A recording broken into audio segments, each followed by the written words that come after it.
Et maintenant, pour terminer, l'Afrique menace de quitter l'ONU. Désormais, l'Afrique ne veut plus jouer les seconds rôles dans le Conseil de sécurité des Nations Unies.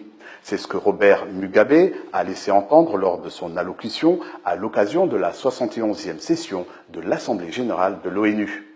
Dans un ton ferme et en sa qualité de porte-parole du continent africain, Mugabe a indiqué que si l'Afrique ne devenait pas membre permanent du Conseil de sécurité, elle quittera l'ONU pour créer avec la Russie, la Chine, l'Inde et d'autres pays leur organisation à titre de contrepoids face à l'Occident qui domine le Conseil de sécurité de l'ONU. Une position qui ne ferait pas les affaires des États-Unis, la Grande-Bretagne, la France, au regard de leurs rapports et de leur intérêt en Afrique. Seules la Russie et la Chine nous soutiennent, alors que les États-Unis s'y opposent, déclare ouvertement le président Mugabe, connu pour ses déclarations critiques envers l'Occident. Et le président Mugabe d'ajouter que les pays d'Afrique ne pouvaient plus demeurer des membres de seconde zone des Nations Unies, il faut reconnaître que chaque pays est membre à part entière de l'ONU, soit par une réforme, soit vous y resterez sans nous, a martelé Mugabe, rappelant que la réforme du Conseil de sécurité n'avait guère avancé depuis 20 ans.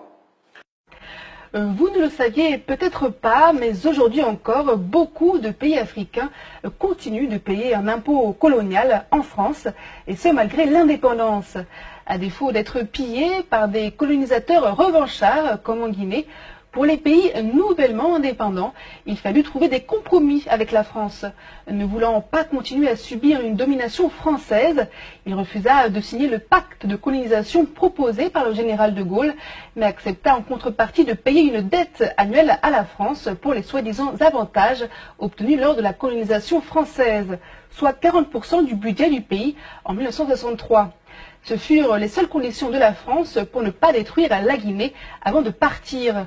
Aujourd'hui, à l'instar du Togo, 14 pays africains sont obligés par la France, à travers le pacte colonial, de mettre 85% de leurs réserves à la Banque centrale de France, à savoir le Bénin, le Burkina Faso, la Guinée-Bissau, la Côte d'Ivoire, le Mali, le Niger, le Sénégal, le Togo, le Cameroun, la République centrafricaine, le Tchad, le Congo-Brazzaville, la Guinée équatoriale et le Gabon.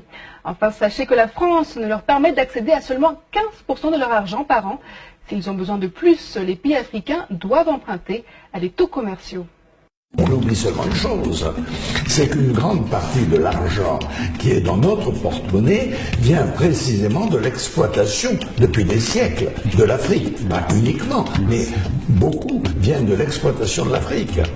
Alors, il faut avoir un petit peu de bon sens, je ne dis pas de générosité, de bon sens, de justice, pour rendre aux Africains, je dirais, ce qu'on leur a pris, d'autant que c'est nécessaire si l'on veut éviter les pires convulsions ou difficultés avec les conséquences politiques que ça comporte dans le prochain avenir.